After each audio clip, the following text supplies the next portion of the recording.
Good morning all of you. तो आज हम कर रहे हैं part 4 of a complex number. आज जो हम टॉपिक कर रहे हैं वो थोड़ा इंपॉर्टेंट भी है। तो आज हमारा जो टॉपिक है वो है conjugate of a complex number. तो क्या होता है कंजुगेट? तो सबसे पहले हमारे पास यहाँ पर है जो आज हमारा टॉपिक है वो है conjugate of a complex number. तो सपोज कीजिए मेरे पास एक कॉम्प्लेक्स नंबर है z is equal to a plus iota b। ठीक है, ये रियल पार्ट है और ये क्या है, इमेजिनरी पार्ट। अब मुझे क्या करना है, कंजुगेट लेना है। तो टेकिंग कंजुगेट बोथ साइड। अब ये कंजुगेट दिखता कैसा है, तो देखो ये z same as it is, ऊपर बस क्या आ जाएगा, बार आ जाएगा। इस बार को ही हम क्या कहते हैं, कंजुगेट। सिंबल है ये, is equal to a plus iota b, इसके ऊपर भी बार। तो क्या बस बार लगाना ही हो गया, बार लगाने से ही कंजुगेट हो गया? ये कुछ करेगा नहीं, नहीं बिल्कुल करेगा। जब आप क्या करोगे, इसके ऊपर बार लगाओगे तो अगले स्टेप में ये क्या कर देता है, साइन चेंज कर देता है। देखो यहाँ प्लस था, यहाँ माइनस। अब किसके साइन चेंज करता है? जो इमेजिनरी पार्ट होता है आयोटा। कभी भी रियल पार्ट के साइन नहीं चेंज होंगे, हमेशा किसके होंगे, इमेजिनरी पार्ट के। एग्जाम्पल लेते हैं, जैसे मान लीजिए z is equal to 1 minus 3 iota है। क्लियर है? या -1 भी ले लीजिए। इसका मैं क्या करता हूँ, बोथ साइड कंजुगेट लेता हूँ। तो z कंजुगेट किसके इक्वल आएगा, -1 प्लस 3 आयोटा। तो आप यहां पर देख रहे हो कि जो साइन चेंज हुआ है वो सिर्फ किसका हुआ है, इमेजिनरी पार्ट का। यहाँ माइनस है तो यहाँ पर क्या है, प्लस है ना, और ये माइनस रियल पार्ट का एज इट इज लिखा गया है। तो यही होता है कंजुगेट। अब हम जो डिस्कस करेंगे वो करेंगे प्रॉपर्टीज ऑफ ए कंजुगेट। तो देखते हैं, फर्स्ट प्रॉपर्टी आपके पास क्या है कंजुगेट की, कि अगर आपके पास कोई भी कॉम्प्लेक्स नंबर है उसका आप क्या करते हो, 2 बार कंजुगेट लेते हो तो वही सेम कॉम्प्लेक्स नंबर आ जाएगा। देखो इसे हम एक एग्जांपल से समझते हैं कि मेरे पास कॉम्प्लेक्स नंबर है z is equal to 1 plus iota. ठीक है, मैं क्या करता हूं, उसे एक बार कंजुगेट ले लेता हूं। तो जब कंजुगेट लूंगा तो क्या आया मेरे पास, देखो 1 माइनस आयोटा, यही आया ना। अब मैं क्या करता हूं, दोबारा कंजुगेट लेता हूं। अब दोबारा क्यों कंजुगेट ले रहा हूं, क्योंकि प्रॉपर्टी ही यही कह रही है कि अगर आप किसी भी कॉम्प्लेक्स नंबर का 2 बार कंजुगेट लोगे तो वही सेम कॉम्प्लेक्स नंबर आ जाएगा। तो यहां पर 1 माइनस, देखो z कंजुगेट है, क्या आया था आपके पास, 1 माइनस आयोटा। ठीक है, अब आपने दोबारा कंजुगेट ले लिया है तो यहां पर क्या आ गया, 1 प्लस आयोटा। तो यानी z कंजुगेट का कंजुगेट किसके इक्वल आया, 1 प्लस आयोटा, और 1 प्लस आयोटा किसके इक्वल था, z के। तो यहां से ये प्रूव हो गया ना। तो ये चीज हमेशा ध्यान रखना कि z कंजुगेट का कंजुगेट किसके इक्वल होता है, सेम वही कॉम्प्लेक्स नंबर। ठीक है, अब हम करते हैं सेकंड प्रॉपर्टी। सेकंड प्रॉपर्टी में क्या है आपके पास, सेकंड प्रॉपर्टी में कह रहा है कि अगर आपके पास कोई भी कॉम्प्लेक्स नंबर है और उसमें आप ऐड करते हो उसका कंजुगेट, तो हमेशा जो आंसर होगा वो क्या होगा, twice of real part of z। तो ये शॉर्ट मेथड भी कह सकते हो आप इसे। जैसे मान लीजिए z इज इक्वल टू है 1 प्लस 3 आयोटा, तो z कंजुगेट क्या हो गया, 1 माइनस 3 आयोटा, क्योंकि कंजुगेट में सिर्फ किसके साइन चेंज होते हैं, इमेजिनरी पार्ट के।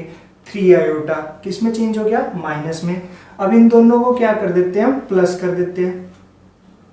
तो 1 plus 3 iota plus 1 minus 3 iota. Clear है? तो 3 आयोटा से तो 3 आयोटा कैंसिल हो गया। क्या आ गया आपके पास, 2, 1 प्लस 1 2, और इस 2 को लिख सकता हूं 2 मल्टीप्लाई 1, लिख सकते हैं ना। तो यहां पर 2 मल्टीप्लाई, ये जो 1 है क्या ये z का रियल पार्ट नहीं है ना। तो रियल पार्ट ऑफ z। तो यही था आपके पास कि अगर आपके पास कोई भी कॉम्प्लेक्स नंबर है उसमें आप उसका कंजुगेट ऐड करोगे तो वो हमेशा twice of real part of z। z का मतलब जो स्टार्टिंग में कॉम्प्लेक्स नंबर है उसके रियल पार्ट के इक्वल आएगा। ठीक है यहां तक। अब उसके बाद थर्ड भी बिल्कुल ऐसे ले लेते हैं कि यहां पर क्या हो जाता है, माइनस आ जाता है। देखो थर्ड प्रॉपर्टी में माइनस है, तो अगर यहां माइनस आ गया तो क्या होगा,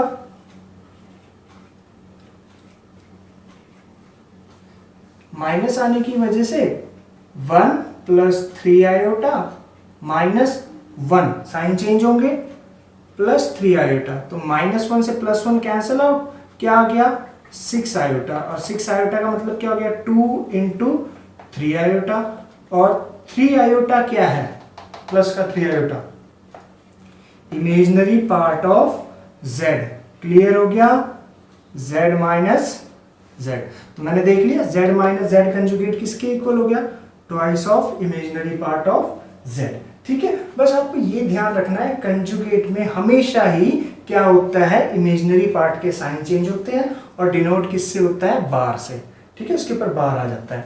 अब उसके बाद है देखो फोर्थ प्रॉपर्टी, रीजनिंग पर्पज से भी हो सकती है ये आपके पास, कि ये कहता है कि कोई कॉम्प्लेक्स नंबर उसके कंजुगेट के इक्वल है, क्या ये पॉसिबल हो सकता है। जैसे मान लीजिए z है 1 प्लस आयोटा, तो इसका कंजुगेट क्या हो गया 1 माइनस आयोटा, अब इक्वल है यानी इक्वालिटी ऑफ कॉम्प्लेक्स नंबर, क्या 1 प्लस आयोटा इक्वल है 1 माइनस आयोटा के, देखो रियल पार्ट रियल के इक्वल होना चाहिए, इमेजिनरी पार्ट इमेजिनरी के।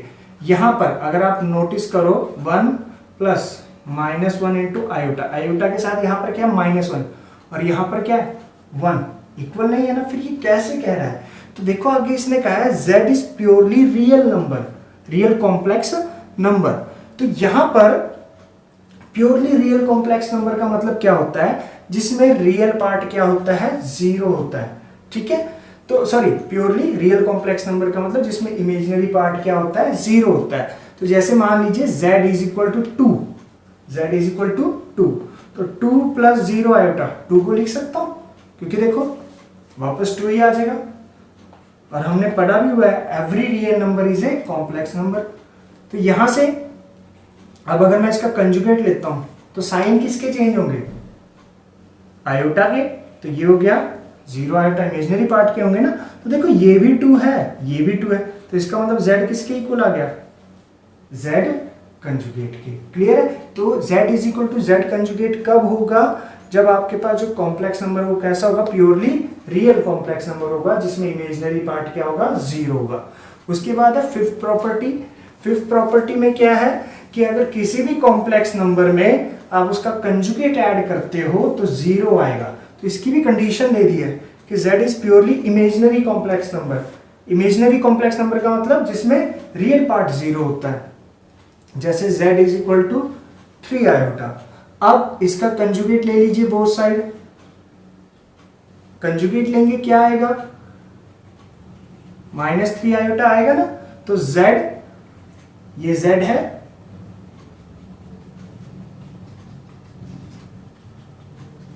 ये z और ये z कंजुगेट, तो z की वैल्यू क्या थी 3 आयोटा और z कंजुगेट की वैल्यू -3 आयोटा, तो किसके इक्वल आया 0 के। ये कब पॉसिबल हुआ, जब आपके पास ये कैसा नंबर था, प्योरली इमेजिनरी कॉम्प्लेक्स नंबर, क्योंकि इसमें जो रियल पार्ट्स है वो क्या है 0 है, क्लियर हो गया। उसके बाद z into z conjugate, important है ये भी, देखो क्या कह रहा है, z इंटू जेड कंजुगेट किसके इक्वल होता है, रियल पार्ट ऑफ z का whole square plus imaginary part of z का होल स्क्वायर, ये चीज। तो इसके लिए हम क्या करते हैं, कॉम्प्लेक्स नंबर लेते हैं, z is equal to a plus iota b, तो z कंजुगेट क्या बनेगा a minus iota b, sign किसके चेंज होंगे, इमेजिनरी पार्ट के। अब ये दोनों किस में है, मल्टीप्लाई में है, तो z into z conjugate a plus iota b, ठीक है, इंटू में a माइनस आयोटा b। अब ये फार्मूला नहीं बन गया a plus B A minus B, तो क्या होता है A square minus B square, तो यहां से क्या आ गया A square minus iota square B square, तो ए स्क्वायर, आयोटा स्क्वायर की वैल्यू कितनी होती है -1, तो -1 इंटू बी स्क्वायर। अब ये माइनस इस माइनस को क्या कर देगा प्लस, तो यहां पर क्या साइन आ गया आपके पास प्लस। तो यहां से ना आपने ध्यान रखना है कि अगर z इंटू जेड कंजुगेट किसके इक्वल होगा, ए स्क्वायर प्लस बी स्क्वायर। अब a क्या था, रियल पार्ट नहीं था z का, और b क्या है, इमेजिनरी पार्ट, तो यही तो लिखा हुआ है, real part of z square plus imaginary part of z square. Clear हो गया। अब करते हैं हम जो सेवेंथ प्रॉपर्टी है, उसमें क्या है आपके पास,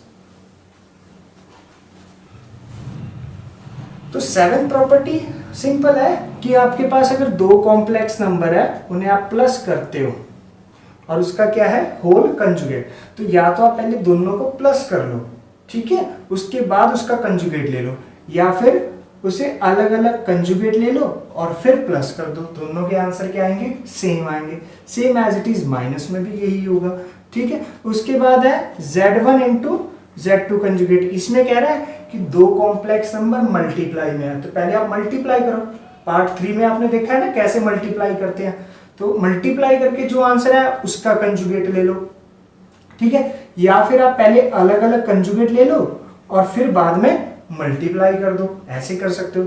same as it is divide, कि आप क्या करो, पहले डिवाइड करो, डिवाइड हमें पता है कैसे करते हैं कॉम्प्लेक्स नंबर का, जिसने भी अगर ये पार्ट थर्ड नहीं देखा है, पार्ट थर्ड नहीं देखा है तो आई बटन पे प्रेस करके देख सकता है।